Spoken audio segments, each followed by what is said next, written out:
Hola, hola emprendedores, estamos de nuevo con la parte número 2 del capítulo 11 del libro Piensa y llega a ser rico de Napoleon Hill. Y continuamos. El mayor de todos los estimulantes de la mente. En la historia no faltan ejemplos de hombres que alcanzaron el estatus de genio como resultado del uso de estimulantes mentales artificiales, ya sea en forma de alcohol o de narcóticos. Edgar Allan Poe escribió El Cuervo cuando se hallaba bajo la influencia del licor, soñando sueños que ningún mortal se atrevió a soñar jamás. James Whitcomb Riley escribió lo mejor de su producción literaria hallándose bajo la influencia del alcohol. Quizá fuera así como hubiera el ordenado entrelazamiento de lo real y del sueño, el molino por encima del río y la niebla por encima de la corriente. Robert Burns escribió sus mejores páginas estando intoxicado. Por los tiempos de antaño, cariño mío, tomaremos una taza de amabilidad ahora por los tiempos de antaño.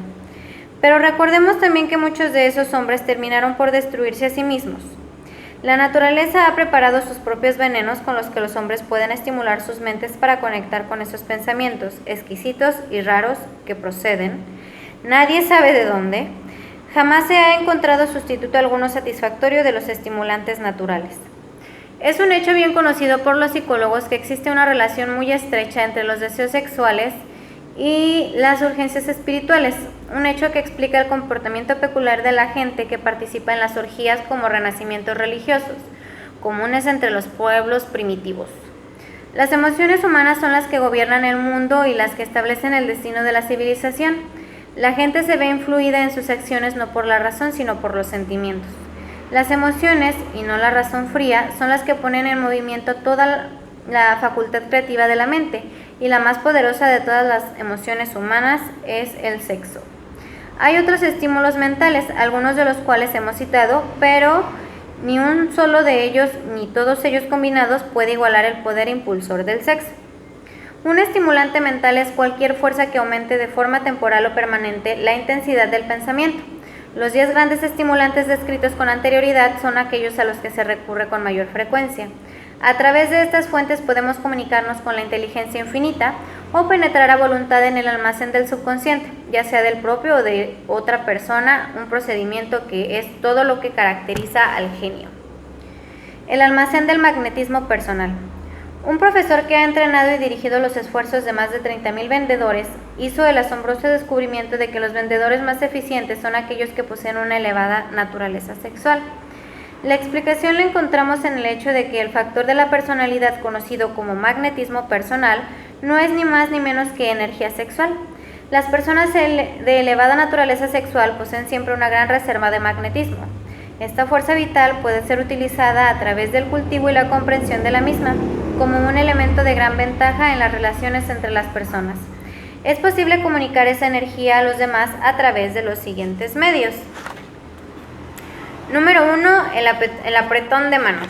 El contacto de la mano indica al instante la presencia de magnetismo o la falta del mismo. Número 2. El tono de la voz. El magnetismo o la energía sexual es el factor capaz de colorear la voz o hacerla musical y encantadora. Número 3. Postura y porte del cuerpo. Las personas de elevada naturaleza sexual se mueven con energía, gracia y facilidad. Número 4. Las vibraciones de pensamiento. Las personas de elevada naturaleza sexual mezclan la emoción del sexo con sus pensamientos o pueden hacerlo así a voluntad y de ese modo influyen sobre quienes les rodean. Número 5. Adorno del cuerpo. Las personas de elevada naturaleza sexual suelen ser muy cuidadosas en cuanto a su apariencia física. Suelen seleccionar ropa de un estilo conveniente para su personalidad, figura, complexión, etc. Cuando contrata a los trabajadores de su sección, el director de ventas más capaz busca como primer requisito de todo vendedor la cualidad del magnetismo personal. Las personas a las que les falta energía sexual nunca llegarán a ser entusiastas ni inspirarán entusiasmo, y este es uno de los requisitos más importantes de todo vendedor, sin que importe lo que venda. El portavoz público, el orador, el predicador, el abogado o el vendedor al que le falta energía sexual es un pesado, en cuanto a su capacidad para influir sobre los demás se refiere. Si a ello se añade el hecho de que la mayoría de la gente solo es influible a través de una apelación a sus emociones, comprenderá usted la importancia de la energía sexual como parte de la habilidad innata de un vendedor. Los buenos vendedores lo son porque transmutan, consciente o inconscientemente, la energía del sexo en entusiasmo de ventas. En esta afirmación se puede encontrar una sugerencia muy práctica en cuanto al verdadero significado de lo que es la transmutación sexual. El vendedor que sabe cómo apartar su mente del tema del sexo y dirigirla hacia el esfuerzo de venta con el mismo entusiasmo y determinación con que la aplicaría en su propósito original, ha adquirido el arte de la transmutación del sexo tanto si lo sabe como si no. La mayoría de los vendedores que transmutan su energía sexual lo hacen sin ser en absoluto conscientes de ello, ni de cómo lo están llevando a cabo. La transmutación de la energía sexual exige más fuerza de voluntad de la que la persona ordinaria dispone para este propósito. Aquellos a quienes les resulta difícil reunir la fuerza de voluntad suficiente para la transmutación puede adquirir esta habilidad gradualmente. Aunque eso requiere fuerza de voluntad, la recompensa que se obtiene con esta práctica hace que el esfuerzo valga la pena. Falsas creencias de que el sexo daña la personalidad. La gran mayoría de la gente parece ser imperdonablemente ignorante acerca de todo lo referente al sexo. En términos generales, la urgencia del sexo ha sido interpretada mal por parte de los ignorantes y las personas malvadas que la han calumniado y se han burlado de ella.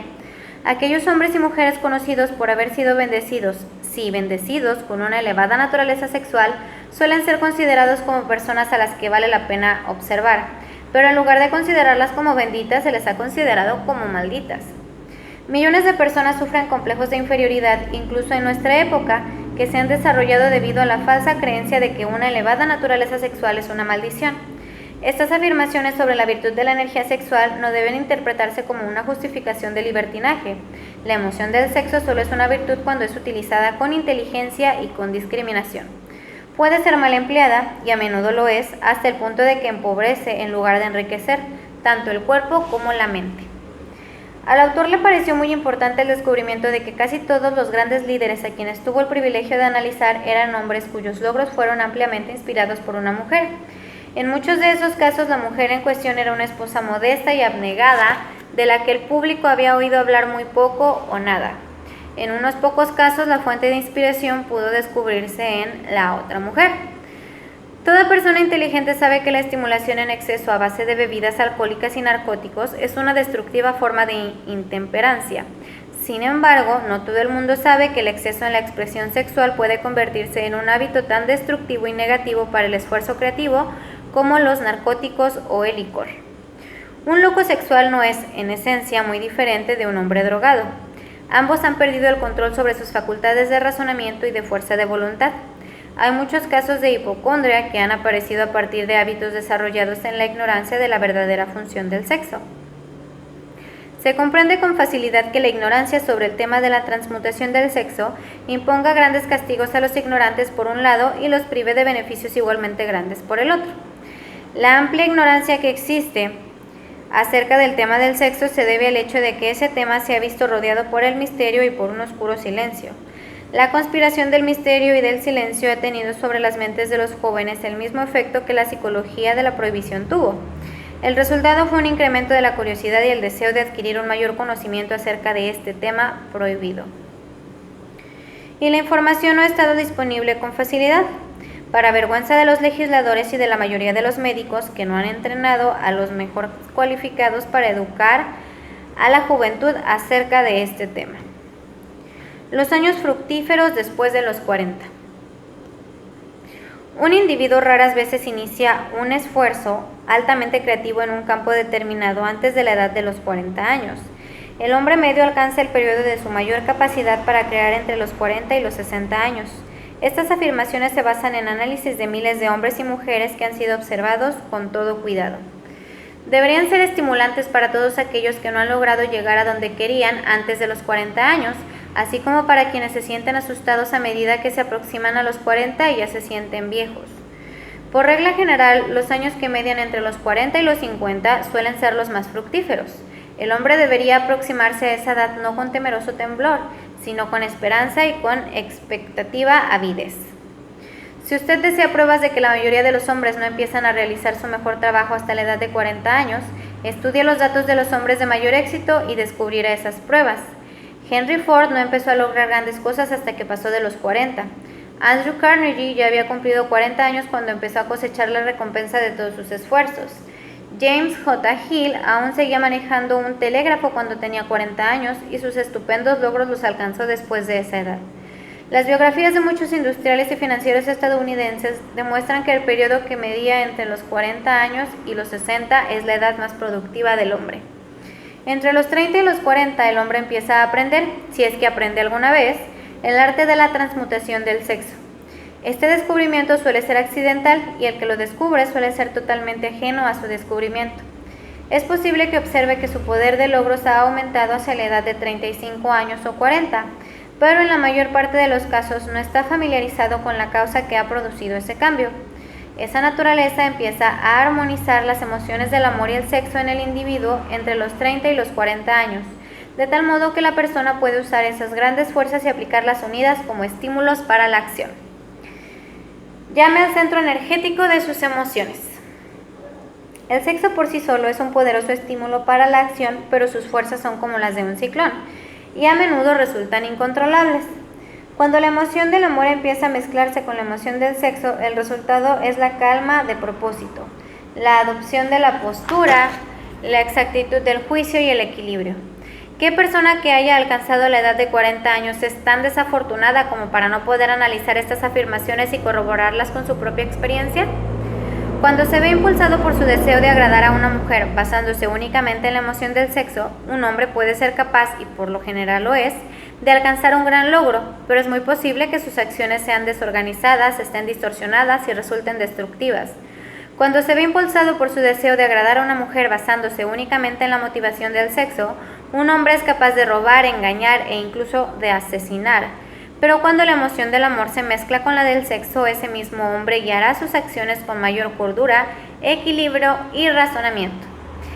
El amor, el romanticismo y el sexo son emociones capaces de impulsar a los hombres a alcanzar alturas de superlogros.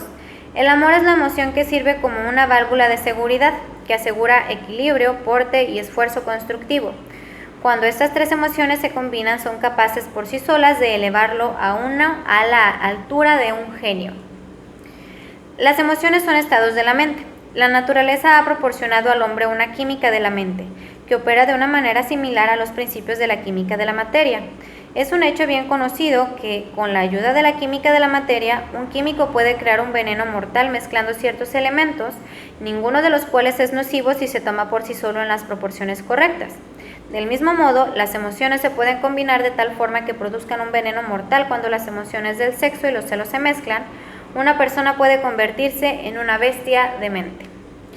La presencia de una emoción destructiva, o de varias, en la mente humana, a través de la química de la mente, constituye un veneno capaz de destruir el sentido de justicia y equidad de la persona. El camino que conduce al genio lo emprenden el desarrollo, el control y el uso del sexo, el amor y el romanticismo. En resumen, el proceso se desarrolla como sigue. Estimula la presencia de estas emociones como los pensamientos dominantes en la mente de uno y desanima la presencia de todas las emociones destructivas. La mente es una criatura de hábito. Se esfuerza por alcanzar los pensamientos dominantes de los que se alimenta gracias a la facultad de la fuerza de voluntad. Es posible desanimar la presencia de cualquier emoción y estimular la presencia de otra. No es difícil alcanzar el control de la mente a través del poder de la voluntad. El control es la consecuencia de la persistencia y del hábito. El secreto del control radica en la comprensión del proceso de la transmutación. Cuando cualquier emoción negativa se presenta en la mente de uno, puede ser transmutada en otra positiva o constructiva mediante el simple procedimiento de cambiar los pensamientos que se tienen. El único camino que conduce al genio es el esfuerzo voluntario y consciente. Un hombre solo podrá alcanzar grandes alturas de logros financieros o empresariales gracias a la fuerza impulsora de la energía sexual. Pero la historia está llena de pruebas de que uno puede llevar consigo, como así suele suceder, ciertos rasgos de carácter que lo privan de su habilidad para conservar o disfrutar de su fortuna. Vale la pena analizar, pensar y meditar en ello, porque aquí se afirma una verdad cuyo conocimiento puede resultar muy útil, tanto a las mujeres como a los hombres. La ignorancia de este hecho ha costado a muchos miles de personas la pérdida de su privilegio de la felicidad, aun a pesar de que posean riquezas. Quien ama de verdad nunca puede perder por completo. Los recuerdos del amor nunca pasan, permanecen, guían e influyen mucho después de que la fuente de estímulo se haya desvanecido. No hay nada de nuevo en esto. Toda aquella persona que se haya sentido conmovida por un amor genuino sabe que éste deja huellas perdurables en el corazón humano. El efecto del amor perdura porque la naturaleza del amor es espiritual.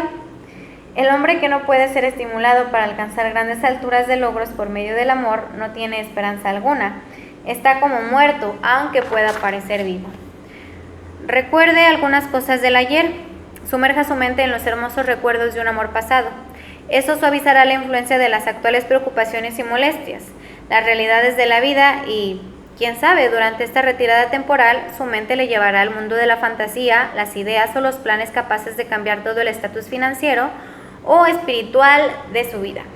Si usted cree que es desgraciado porque ha amado y perdido, olvide esa idea. Todo aquel que ha amado de verdad nunca pierde por completo. El amor es caprichoso y temperamental, llega cuando quiere y se va sin la menor advertencia. Acéptelo y disfrute de él mientras permanezca, pero no malgaste su tiempo preocupándose por su desaparición porque así nunca conseguirá que regrese. Rechace también la idea de que el amor se presenta solo una vez en la vida. El amor puede aparecer y desaparecer en innumerables ocasiones, pero no hay dos experiencias amorosas que afecten a una persona del mismo modo. Puede producirse, y de hecho ocurre, una experiencia amorosa que deje en el corazón una huella más profunda que las otras, pero todas las experiencias amorosas son beneficiosas, excepto para la persona que se siente resentida y cínica cuando el amor desaparece. En el amor no debería existir desilusión alguna, y no la hay si la gente comprende la diferencia entre las emociones del amor y la del sexo. La gran diferencia radica en que el amor es espiritual mientras que el sexo es biológico. Ninguna experiencia que afecte el corazón humano con una fuerza espiritual puede ser nociva, excepto como consecuencia de la ignorancia o de los celos. No cabe la menor duda de que el amor es la experiencia más grande de la vida. Le permite a uno entrar en comunión con la inteligencia infinita. Cuando se mezcla con las emociones del romanticismo y del sexo, puede conducirle a uno muy alto por la escalera del esfuerzo creativo. Las emociones del amor, el sexo y el romanticismo son los lados del eterno triángulo del genio con capacidad para lograr y construir. El amor es una emoción con colores, sombras y caras numerosas, pero la más intensa y ardiente de todas las clases de amor es la que se experimenta cuando se mezclan las emociones del amor y del sexo. Los matrimonios que no se ven bendecidos con la afinidad eterna del amor apropiadamente equilibrada y proporcionada con el sexo no pueden ser felices y raras veces perduran. El amor por sí solo no proporcionará felicidad en el matrimonio, como tampoco el sexo por sí solo lo hará. Cuando estas dos hermosas emociones se mezclan, el matrimonio puede producir un estado mental cercano al espiritual, que se llega a conocer en este plano terrenal. Cuando a las emociones del amor y el sexo se les añade la del romanticismo, se eliminan los obstáculos que se interponen entre la mente finita del hombre y la inteligencia infinita. Entonces, un genio ha nacido. Razones por las que la esposa puede elevar o hundir al hombre. He aquí una interpretación que, si se comprende adecuadamente, aporta armonía al caos que existe en demasiados matrimonios. La falta de armonía expresada a menudo en forma de discusiones suele remontarse a una falta de conocimiento sobre el tema del sexo. Ahí donde existe el amor, el romanticismo y una adecuada comprensión de la emoción y la función del sexo, no existe falta de armonía entre las parejas. Resulta afortunado el hombre cuya esposa comprende la verdadera relación existente entre las emociones del amor, el sexo y el romanticismo.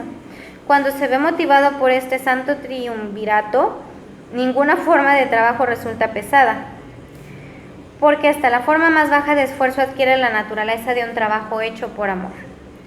Suele decirse que la esposa de un hombre puede elevarlo o hundirlo, pero no siempre está clara la razón de que esto sea así. La elevación o el hundimiento es el resultado de que la esposa comprenda o no las emociones del amor, el sexo y el romanticismo. Si una esposa permite que su marido pierda interés por ella y se sienta más interesado por otras mujeres, suele ocurrir debido a la ignorancia de ella o a su indiferencia con respecto a los temas del sexo, el amor y el romanticismo. Esta afirmación presupone, desde luego, la existencia previa de un amor genuino entre un hombre y una mujer. Los hechos son igualmente aplicables a un hombre que permita que el interés de su esposa por él muera. Los matrimonios discuten a menudo sobre un montón de trivialidades. Si éstas se analizan con atención, se descubrirá que casi siempre la verdadera causa del problema se halla en la indiferencia o en la ignorancia acerca de todos estos temas. La inutilidad de la riqueza sin mujeres. La mayor fuerza motivadora del hombre en su deseo de agradar a la mujer. El cazador destacado en los tiempos prehistóricos, antes del inicio de la civilización, destacó en su tarea debido a su deseo de aparecer grande ante los ojos de una mujer. La naturaleza del hombre no ha cambiado nada en ese aspecto. El cazador de hoy en día no vuelve a casa con pieles de animales salvajes, sino que indica su deseo de obtener el favor de la mujer suministrándole ropas exquisitas, automóviles y riqueza. El hombre experimenta el mismo deseo por agradar a la mujer que experimentaba antes de los albores de la civilización. Lo único que ha cambiado en él es su método de agradar. Los hombres que acumularon grandes fortunas y alcanzaron grandes alturas de poder y fama lo hicieron así para satisfacer sobre todo su deseo de agradar a la mujer. Si se sacara a las mujeres de sus vidas, las grandes riquezas serían inútiles para casi todos los hombres. Ese deseo inherente del hombre por agradar a la mujer es lo que proporciona a ésta el poder de elevar o de hundir a un hombre. La mujer que comprende la naturaleza masculina y la atiende con tacto no tiene por qué sentir temor ante la competencia de otras mujeres. Los hombres pueden ser gigantes con una indomable fuerza de voluntad cuando tratan con otros hombres, pero las mujeres que ellos mismos han elegido pueden manejarlos con facilidad. La mayoría de los hombres no admitirán que las mujeres que prefieren influyen en ellos con gran facilidad, porque una de las características de la naturaleza del hombre consiste en desear ser reconocido como el más fuerte de la especie. Además, la mujer inteligente reconoce esta característica masculina y no la pone en entredicho. Algunos hombres saben que son influidos por las mujeres de su elección, esposa, amante, madre o hermana, pero se contienen en contacto para no rebelarse contra esa influencia, porque son lo bastante inteligentes como para saber que ningún hombre es feliz ni está completo sin la influencia modificadora de la mujer correcta. El hombre que no reconozca esta importante verdad se priva a sí mismo del poder que ha contribuido más que cualesquiera otras fuerzas combinadas a ayudar a los de su género a alcanzar el éxito. Y aquí terminamos el capítulo número 11. Si te interesa el libro en PDF, déjame tu correo en los comentarios y con muchísimo gusto te lo envío. Continuamos el lunes con el capítulo número 12. Y muchísimas gracias, bendiciones y que todo lo que me deseas siempre se multiplique. Gracias.